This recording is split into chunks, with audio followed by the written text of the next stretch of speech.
A magnitude 3.2 earthquake occurred.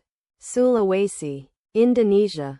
134 kilometers NE of Palopo, Indonesia or 222 kilometers NW of Kendari, Indonesia. On Friday, the 22nd of August 2025, at 1 hour 25 minutes and 12 seconds local time, the quake had a depth of 10 kilometers and was not felt, or at least not reported so. Data source from EMSC. Did you feel it? Let us pray. May the earthquake that occurred not affect our brothers and sisters there. May the earthquake not happen again. And may God protect everyone. Amen.